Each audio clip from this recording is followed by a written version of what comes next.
හරි ළමයි අපි මේ වීඩියෝ එකෙන් කතා කරනවා 2014 භාග ගැටලුව හදන්නේ කොහොමද කියලා. බලන්න ළමයි 2014 භාග ගානේ අපිට ඇවිල්ලා තියෙනවා කොටස් දෙකක් යටතේ. A කොටසේ පොඩි ගාණක් තියෙනවා සුළු කරන්න කියලා. B කොටසේදී අපිට කියනවා ළමයි පොඩි ඡේදයක් වගේ චූටි වාක්‍ය කිහිපයක් දීලා ප්‍රශ්න තුනක් අහලා තියෙනවා. අපි බලමුකෝ මොකද වෙන්නේ කියලා. A කොටස අපි යමු A කොටසට බලන්න.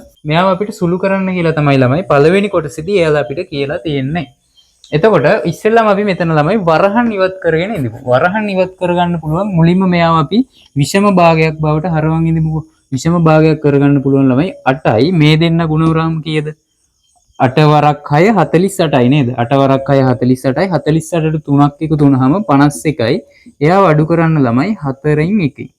හරිද? හරි මෙතනට ගුණ කිරීම දාගන්නත් පුළුවන්. අපි දන්නවනේ මෙතනට ගුණ කිරීම එන්නේ කියලා. හරි. ඔය විදිහට තියෙනවා. හරිද? හරි. ඊට පස්සේ මොකද්ද කරන්නේ? මෙතන අපිට මේ 8 ගන්න පුළුවන් නේද පොදුවට? 8 පොදු හරය විදිහට අරගෙන ළමයි බලන්නකො 8ට 8 ඒවා 1යි 1 වරක් 51 51යි. ප්‍රශ්නයක් නැහැනේ. ප්‍රශ්නයක් නැහැ. මෙතන 8ට 4 ඒවා 2යි දෙවරක් 1 2යි ළමයි. දෙවරක් 1 2යි. හරි ළමයි දැන් 51කින් දෙකක් අඩු කරගන්න තියෙන්නේ මේ 7 මේ විදිහට මෙනවා. මෙතන එනවා ළමයි අඩු වුණාම 49ක්. දැන් අපිට වරහණ ඉවත් වෙනවා. එතකොට මෙතන 8ක් එනවා. මෙතන 7යි මෙතන 7යි 1යි. දැන් මේ 7ට මේ 7 සුළු වෙනවා ළමයි. 7 වරක් 7 49යිනේ. 7 වරක් 7 49. ඒ හින්දා මෙහෙම සුළු වෙලා යනවා. එතකොට අපිට අවසානයේ උත්තරේ එනවා 8න් 7යි කියලා මේ විදිහට. හරි ඔන්න ළමයි ඒ ගැටලුව අපි පොඩි ගාණක් තිබුණේ. ඔය විදිහට අපිට උත්තරේ ආවා 8න් 7යි කියලා. දැන් මොකද්ද කියන්නේ ළමයි B ගැටලුවේ බලන්නකෝ. එයාලා B ගැටලුවේදී අපිට කියනවා බලන්න අපි ගාණ ලස්සනට ලියා ගමු. හරිද? තිලිනි ලොතරැයියක් දිනු මුදලින් 10න් 3ක් තමා උගත් පාසලේ පුස්තකාලයටත් අන්න ළමයි මොකද්ද කියන්නේ? තිලිනි ලොතරැයියක් දිනුවලු. හරිද? එයාට සල්ලි හම්බෙලා තියෙනවා. එතකොට 10න් 3ක් තමා උගත් පාසලේ පුස්තකාලයට. මේ ගාණ කියද්දි මෙයා කියනවා එයා ගාව තවදුරටත් මුළු එයාට දිනපු මුදල සම්පූර්ණයෙන්ම නැහැ කියලා. අයියේ තිලිනි හරිද? බලන්නකො තිලිනි සතු මුදල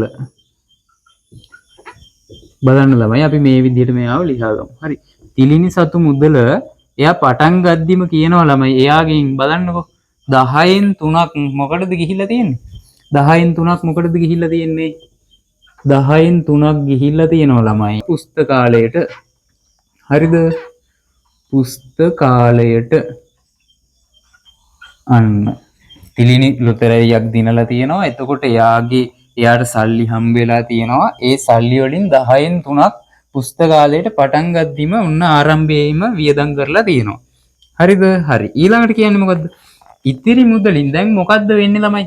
තිලිනි සතු මුදල 10න් 10ම තිබුණ නැහැනේ මෙයා ආරම්භයේදීම. ඇයි 10න් 3ක් දීලා ඉවරයි පුස්තකාලයට. එහෙනම් තව දුරටත් ඉතිරි වෙන්නේ කවුද ළමයි? තව දුරටත් ඉතිරි වෙන්නේ 10න් 7ක් පමණයි නේද? 10න් 7ක් විතරයි මෙයා ගාව තව දුරටත් තියෙන්නේ. එහෙනම් අන්න ඒ ඉතිරි මුදලින් තමයි අනික් ගේම ගහන්න තියෙන්නේ. තේරුණාද? මෙන්න මේ ඉතිරි මුදලින් 7න් 4ක් තම ප්‍රදේශයේ වැඩිහිටි නිවාසයට පරිත්‍යාග කළාලු. හරිද? හරි. ඔය කියන්නේ මොකද්ද ළමයි? ඉතිරි මුදලින්. ඒ කියන්නේ තිලිනි සතු මුදලින් 10න් 3ක් දුන්නට පස්සේ ඉතිරි වෙනවනේ.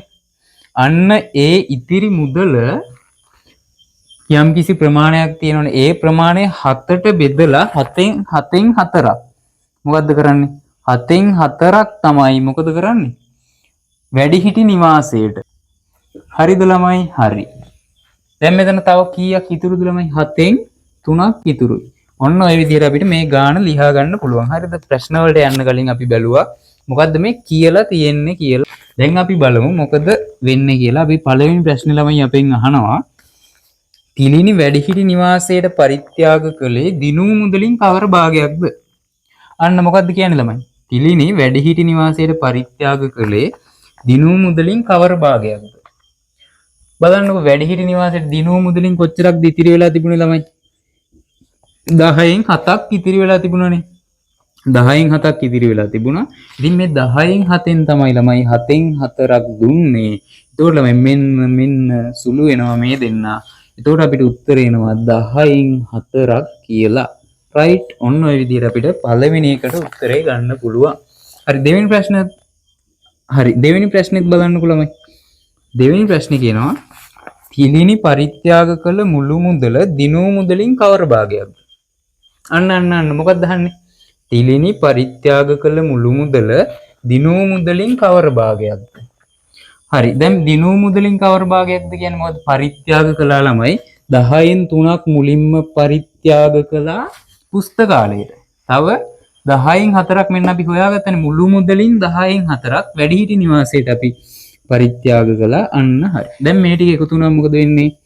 10න් 7යි කියලා මෙන්න මේ විදිහට අපිට දෙවෙනි ප්‍රශ්නෙටත් උත්තරේ ගන්න පුළුවන්. හරි. ඊට පස්සේ බලන්න ළමයි පරිත්‍යාග කළ මුළු මුදල ඉතිරි වූ මුදලට වඩා රුපියල් 80000ක් වැඩි නම් ලොතරැයියෙන් තිලිනි දිනු මුදල කීයද? අන්න මෙතන ලස්සන කතාවක් කියනවා ළමයි. පොඩ්ඩක් බලන්න. මෙතනදී මෙයාලා කියනවා මෙයා පරිත්‍යාග කළ මුළු මුදල සම්පූර්ණයෙන්ම දැන් මෙයා දෙනවනේ. අන්නේ දෙන මුදල ඉතිරි වුණ මුදලට වඩා 80000ක් වැඩිලු. පැහැදිලිද? දැන් මෙයාගෙන් සම්පූර්ණ මුදල කොච්චරක් තිබුණද ළමයි? සම්පූර්ණ මුදල තිබුණ නේද? සම්පූර්ණ මුදල කොච්චරක් තිබුණද දරුවෝ? 10න් 10ම තිබුණානේ.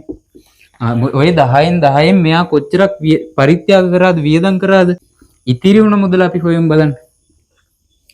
ඉතිරි මුදල පොඩ්ඩක් බලන්නකෝ. ඉතිරි මුදල ළමයි 10න් 10න් හරිද? 10න් 7ක් වියදම් වුණානේ මෙයාට. 10න් 7ක් වියදම් වුණා කියන්නේ අපි බලමු මෙයා ගාව තව කොච්චරක් තියෙනවද කියලා. 10න් 3ක් අන්න ඉතිරි වෙලා තියෙනවා. right. දැන් ඔයා පොඩ්ඩක් බලන්න ළමයි. වියදම් වුණ මුදල තියෙනවා ළමයි 10න් 7ක්. right.